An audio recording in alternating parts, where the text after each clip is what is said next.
Hello everyone, good morning. और बहुत दिनों के बाद एक वीडियो बना रही हूँ क्योंकि बनाना ज़रूरी भी था। क्योंकि बोलते हैं ना, अकेले सब कुछ नहीं हो सकता है, तो आप लोग का मदद भी बहुत ज़रूरी है। दैट्स वाई एक वीडियो बना रही हूँ। जस्ट अभी अमोली को ट्यूशन छोड़ के आई, उसके बाद सोची कि चलो अभी थोड़ा फ्री टाइम है तो आप लोग के साथ डिस्कशन कर लेती हूँ। बात ये है, लाइफ तो चल ही रही है क्योंकि मम्मी नहीं है, कहीं ना कहीं दुख भी है और कोशिश भी जारी है ढूंढने के लिए। तो उस चीज़ को लेके ही मैं कुछ आप लोग के साथ डिस्कशन करना चाहती हूँ। तो यही बात है कि जैसे कि अभी 3+ हो चुका है month, I mean 4 months almost complete होने को है। अभी तो क्लूज़ आने भी बंद हो चुके हैं मम्मी के लिए।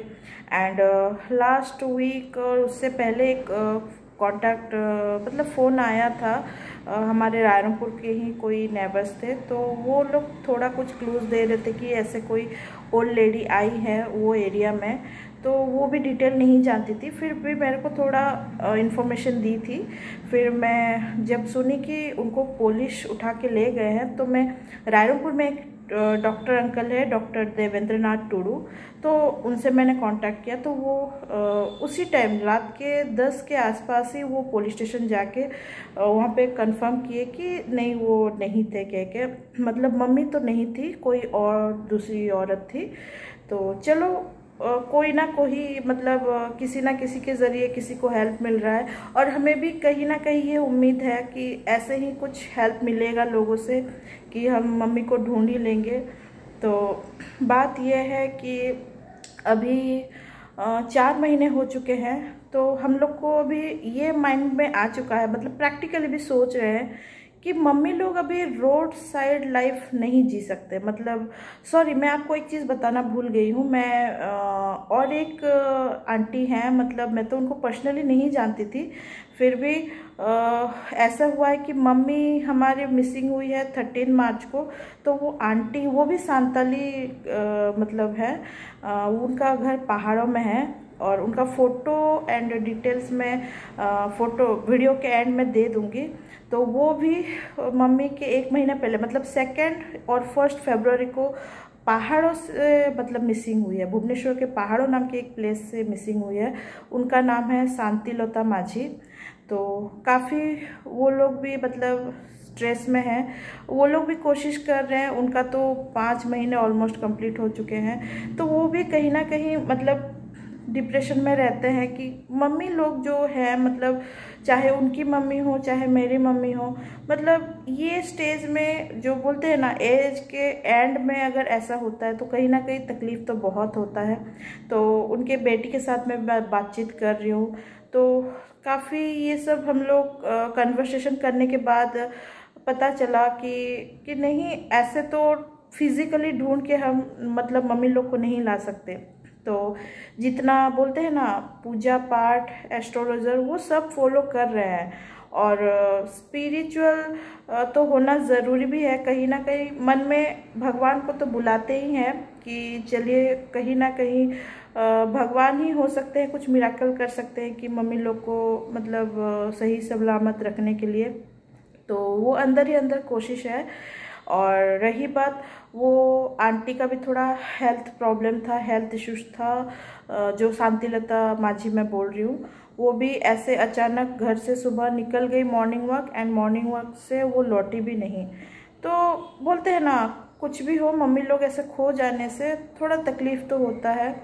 तो अभी हम लोग प्लानिंग किए हैं, जैसे कि मैं तो पर्सनली किसी किसी को फ़ोन करके पूछ रही हूँ कि किसी भी कोई भी कहीं पे है, तो मैं फ़ोन करके इनको कांटेक्ट कर रही हूँ कि बताइए वहाँ पे कोई शेल्टर होम या फिर कुछ एनजीओ का नंबर मैं कांटेक्ट कोशिश कर रही हूँ सब कलेक्ट करने की।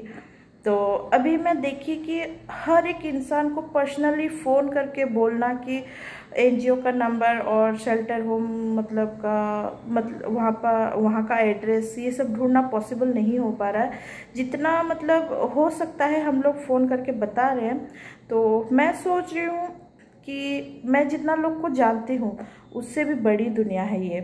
तो एक कोशिश ये करते हैं कि हम ओडिशा में जितना डिस्ट्रिक्ट है, जो जहाँ पे रहते हैं, तो काइंडली रिक्वेस्ट करती हूँ वहाँ के एनजीओ या फिर वहाँ के शेल्टर होम वगैरह में जाके मम्मी का फ़ोटो दिखा के कोई किसी से मतलब पूछ सकते हैं कि ऐसे कोई लेडीज़ यहाँ पे आई है क्या, मतलब चाहे वो मम्मी हो या चाहे वो जो शांतिलता माझी जो आंटी बोल रही हूँ उनका हो। एंड मैं मम्मी का फ़ोटो और वो आंटी का फ़ोटो वीडियो के एंड में दे दूँगी, आप लोग स्क्रीनशॉट लेके कहीं भी मतलब शेल्टर होम में थोड़ा पूछ सकते हैं। तो मैं ऐसे नहीं बोल रही हूँ कि आज या कल या परसों आप जाके शेल्टर होम में पूछे, आपको कभी भी टाइम होता है तो थोड़ा जाके पूछ सकते हैं।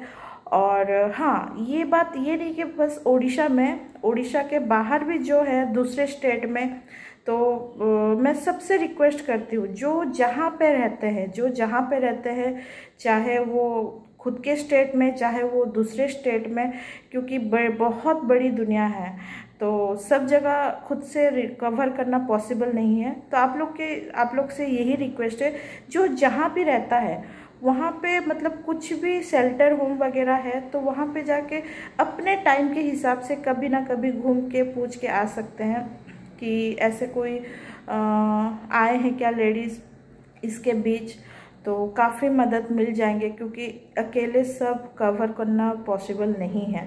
प्रैक्टिकली बात है, चाहे आप पैसा खर्च करो चाहे टाइम भी तो नहीं है ना कि हर जगह आप ढूंढ पाओ। उड़ीसा के अंदर जितना डिस्ट्रिक्ट है वहाँ भी हम खुद से ढूंढ के भी कवर नहीं कर पाएंगे, और रही बात दूसरे स्टेट की तो बहुत दूर की बात है।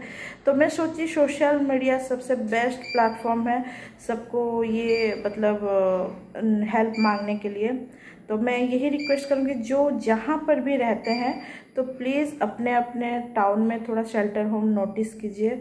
और एक चीज़, हाँ, जैसे कि मम्मी लोग अभी मुझे नहीं लगता रोड साइड लाइफ वो डिज़र्व करते हैं या फिर वो रोड साइड लाइफ वो सरवाइव कर पाएंगे। मम्मी लोग अगर एक्चुअल में ज़िंदा हैं, सरवाइव कर रहे हैं, तो कहीं ना कहीं शेल्टर होम वगैरह में ही हो सकते हैं, वरना ऐसे road side life I don't think so कि मम्मी लोग टॉलरेट कर पाएंगे या फिर सरवाइव कर पाएंगे। तो और किसी के घर में है तो वो तो बहुत दूर की बात है, क्योंकि किसी के घर में है तो शायद वो लोग ही कुछ हेल्प कर सकते हैं, लेकिन रोड साइड में मुझे नहीं लगता होंगी, तो वही भगवान के आश्रय से होंगी। और शेल्टर होम वगैरह मुझे ज़्यादा अभी चांसेस लग रहे हैं क्योंकि 3-4 महीने बीतना एक इजी नहीं है, मतलब ऐसे रोड साइड लाइफ सरवाइव करना। तो यही मैं सोच रही हूँ।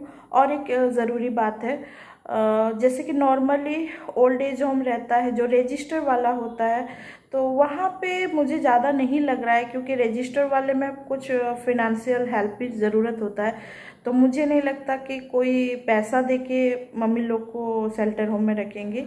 तो जो गवर्नमेंट ऑर्गेनाइजेशन होता है, गवर्नमेंट शेल्टर होम होता है, उसमें मुझे ज़्यादा चांसेस लग रहे हैं, क्योंकि ऑब्वियसली आजकल के ज़माने में इतना कौन पैसा खर्च करके किसी को ओल्ड एज होम में रखेंगे। तो मैं सोचती हूँ गवर्नमेंट शेल्टर होम में ही ज़्यादा चांसेस होंगे। और अगर मम्मी लोग सरवाइव कर रहे हैं तो इसी थ्रू हमको मिलने की चांसेस ज़्यादा हैं। और अगर मैं सोचूं कि मम्मी लोग को कोई घर में रखे होंगे किसी के घर में, चाहे वो कुछ भी हो काम करने के वजह से या फिर कुछ भी, आई डोंट थिंक सो कि मम्मी लोग का वो अभी हेल्थ का कंडीशन है कि वो लोग किसी के घर में काम कर पाएंगे, मतलब वो बॉडी उनका है ही नहीं, वो स्ट्रेंथ है ही नहीं। तो मुझे नहीं लगता किसी के घर में रहे होंगे तो भगवान करे उनको सही सलामत रखे और कहीं ना कहीं किसी न किसी ज़रिए हमको मिल जाए। लेकिन शेल्टर होम में चांसेस ज़्यादा है। तो जो जहाँ पे हैं प्लीज़ मैं रिक्वेस्ट करती हूँ, कभी भी आप लोग का टाइम होता है आपके टाउन में कोई शेल्टर होम, जाके मम्मी लोग का फ़ोटो थोड़ा दिखाइए और पूछ सकते हैं कि यहाँ पे कोई ऐसे आए हैं क्या। और इससे ज़्यादा मैं क्या बोलूँ, मतलब कोई मेरे को बोल रहे हैं कि ये सब चीज़ें तुम कैसे डील कर रही हो, बहुत मुश्किल तो होता ही है, ऑब्वियस सी बात है।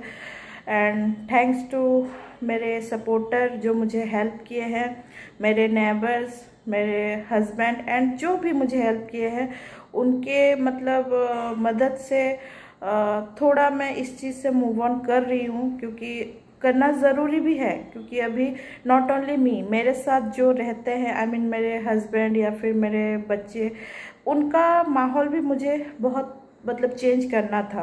क्योंकि बीच में अमोली भी ऐसे हो गई थी कि वो भी उसके स्कूल टीचर जैसे बोलते थे कि अमोली चेंज हो गई है, उसका बिहेवियर बहुत चेंज हो गया है, बहुत साइलेंट हो गई है। तो मुझे थोड़ा शॉक हुआ कि नहीं, ये तो सही बात नहीं है। क्योंकि बोलते हैं ना, ये एज में जो बच्चे साइलेंट हो जाते हैं ना कहीं उनको मेंटली वो इफ़ेक्ट आता है। तो इसी वजह से मैं सोची कि नहीं, कुछ भी हो इस चीज़ से तो थोड़ा मूव ऑन करना है। अंदर ही अंदर कोशिश तो रहेगा मम्मी के लिए ढूंढने के लिए। आप लोग से भी रिक्वेस्ट करती हूँ, काइंडली थोड़ा हेल्प करें, और ऐसे ही लाइफ चलेगी। और काफ़ी लोग मुझे मेल्स भी किए हैं कि आप क्यों व्लॉग नहीं बना रहे हो। तो व्लॉग बोलते हैं ना, एक अंदर से वो खुशियाँ होनी चाहिए, एक अंदर से वो गट्स होना चाहिए कि हाँ करूँ। अभी वो पता नहीं, मन में वो आ ही नहीं रहा है व्लॉगिंग के लिए। सोच रही हूँ आहिस्ता आहिस्ता कोशिश करूँगी, तो बहुत जल्द ही स्टार्ट करूँगी व्लॉगिंग भी, क्योंकि लाइफ ऐसे ही जाने वाली है। इसके बीच हम लोग मम्मी का ढूंढने का काम भी स्टार्ट रखेंगे, कंटिन्यू रखेंगे। और उसके बावजूद मैं सोच रही हूँ, इतना लोग ने मुझे हेल्प किया, सपोर्ट किया, तो अभी लैंग्वेज भी मैं नॉर्मली सांताली व्लॉगर थी, सांताल में ही ज़्यादा, मैं सांताली लैंग्वेज में ज़्यादा आप लोग से कनेक्ट करती थी। बट सिचुएशन ऐसा आया कि मुझे लैंग्वेज भी चेंज करना पड़ा, क्योंकि मुझे सांताल नहीं, जितने भी दुनिया में इंसान हैं, चाहे वो नॉन सांताल हो, कोई भी हो, क्योंकि अभी मैं रिलीजियन ये सब तो नहीं देख सकती, ऑब्वियस सी बात है। मम्मी जिस कंडीशन पे है, मुझे सब लोगों का मदद चाहिए था, तो मैं थोड़ा लैंग्वेज भी चेंज की थी। ये लैंग्वेज से, हिंदी से मैं ज़्यादा आप लोगों के साथ कांटेक्ट कर रही थी। तो सॉरी, कोई मेरे को बोले भी है सांथाली में क्यों नहीं बोल रही हो। देखो, सब एक लैंग्वेज है, इंसान समझना बहुत ज़रूरी है। तो सोच रही हूँ आहिस्ता आहिस्ता व्लॉगिंग करूँगी, और क्या बोलूँ। चलिए, आज के लिए तो इतना ही मैं बता रही हूँ। एंड मम्मी लोग का फ़ोटो डिटेल्स में डाल दूँगी, और वो जो मम्मी के साथ और एक आंटी के बारे में बोल रही हूँ, तो उनका भी फ़ोटो देख लीजिएगा। शांतिलता माझी फ्रॉम भुवनेश्वर पहाड़ों, वो भी मिसिंग हुई है मम्मी के 1 महीने पहले। और एक बातें मैं आपसे शेयर करना चाहती हूँ। ये जो सिचुएशन चल रहा था, तो काफ़ी डिप्रेशन वाला माहौल था। एंड थैंक्स टू शीला दी, जो काफ़ी मेरे को मोरली हेल्प किए हैं, मुझे बहुत इस चीज़ को लेके समझाए हैं कि तुम्हें थोड़ा थोड़ा कहीं ना कहीं मूव ऑन करना पड़ेगा, अपने ना सही बच्चों के लिए या फिर अपने फैमिली के लिए। तो वो मेरे को मेंटली इतना पीस दिए हैं, वो मेरे को हर वक्त एक बड़ी बहन की तरह मेरे को सजेशन दिए हैं कि ऐसा करो वैसा करो। सो मैं आप लोग से यही बताना चाहती हूँ कि जो शीला दीदी है, शीलावती मुर्मू शर्मा, उनका एक ऑनलाइन बिजनेस भी है, सैलीज कलेक्शन। एंड उनका वो एक सांथाली टैरोट का रीडर भी है। तो उन्होंने मेरे को बहुत मदद किया, स्पेशली मुझे मेंटली हेल्प बहुत किए हैं। इस चीज़ से कैसे मैं उभर के आऊँ, वही मेरे को सिखाया है। सो बहुत बहुत थैंक्स दी, आप अगर देख रहे हैं तो चलिए, आप लोग का ब्लेसिंग ऐसे ही रहे। मैं कभी एक्सपेक्ट भी नहीं की थी कि शीला दीदी के साथ मेरा पर्सनली कभी ऐसा कनेक्शन था भी नहीं, लेकिन ये चीज़ जो ऐसे सिचुएशन में जो आपको एक्चुअल मदद करते हैं ना, एक्चुअल वही जेन्युइन लोग होते हैं। बोलते हैं ना कि मुसीबत के टाइम जो आपके साथ रहते हैं, तो वो आपके लिए बहुत इम्पोर्टेंट होते हैं। तो बहुत सारे ऐसे लोग हैं, मैं अगर नाम बोलूँगी तो वो लिस्ट ख़त्म भी नहीं होगा। बहुत सारे मुझे ऐसे मेंटली एंड अच्छे अच्छे सजेशन दिए हैं। तो चलिए, गॉड कहीं ना कहीं भगवान का आशीर्वाद हमारे ऊपर है। तो यही सोचती हूँ कि लाइफ में कभी लोनली फील ना करें। बहुत से सिचुएशन ऐसे आएंगे कि आपको लगेगा कि मैं कुछ नहीं कर सकती, लोनली फील करेंगे, लेकिन कहीं ना कहीं कोई ना कोई होता है आपके साथ। और वो जो रहते हैं ना ये सिचुएशन में, मतलब कोई बुरी टाइम में आपके साथ होते हैं, वही जेन्युइन पीपल होते हैं। नॉट ओनली मी, मतलब वो इंसान ही अच्छे होते हैं, इसीलिए वो इस सिचुएशन को लेके आपके साथ डील करते हैं। मैं बिलीव मी, मैं अभी तक उनके साथ कोई मतलब ऐसे बिजनेस को रिलेटेड कुछ मतलब हेल्प ली भी नहीं थी। आई मीन उनसे कुछ परचेज या फिर वो बस नॉर्मली एक बोलते हैं ना, जो सिचुएशन देख के आप किसी से कनेक्ट होते हो तो वो बॉन्डिंग कुछ ज़्यादा ही हो जाता है। और बहुत सारे ऐसे लोग हैं जिसके साथ मैं कनेक्ट हुई हूँ ये प्रॉब्लम को लेके, तो वो सारे लोगों को बहुत बहुत बहुत सारे थैंक्स। चलिए, आप लोग ऐसे ही लोगों को मदद कीजिए और भगवान आपके ऊपर हमेशा ये जो बोलते हैं ना ब्लेसिंग आप लोग के ऊपर रखेंगे। एक चीज़ तो मुझे समझ आ गया कि सिचुएशन में मतलब कौन आपके साथ है कौन नहीं है, ये बहुत मैटर करता है। और ये चीज़ मैं आज सीख गई, मतलब कभी ना किसी के साथ फेक रिलेशन नहीं रखना चाहिए। जो एक्चुअल सिचुएशन में आपको हेल्प करते हैं वही जेन्युइन पीपल होते हैं। ज़रूरी नहीं है 100 लोगों का गैदरिंग, जेन्युइन पीपल 5 लोग भले ही आपके साथ है, आप खुश रहो। सो मेरे लिए ये, मैं खुद को बहुत लकी फील करती हूँ कि ऐसे अच्छे अच्छे लोग मेरे साथ जुड़े हुए हैं। तो चलिए, आज के लिए ये वीडियो मैं यही तक एंड करती हूँ। सो प्लीज़ मम्मी लोग का फ़ोटोज़ थोड़ा देख लीजिएगा और हो सके तो थोड़ा हेल्प भी कीजिए। कोई शेल्टर होम जाके मम्मी लोग के बारे में थोड़ा मतलब फ़ोटो देख के कुछ पूछ सकते हैं मम्मी लोग के बारे में। तो चलिए, आज का वीडियो मैं यहीं पर एंड करती हूँ। एंड फ़ोटो थोड़ा देख लीजिए एंड स्क्रीनशॉट लेके रखिए।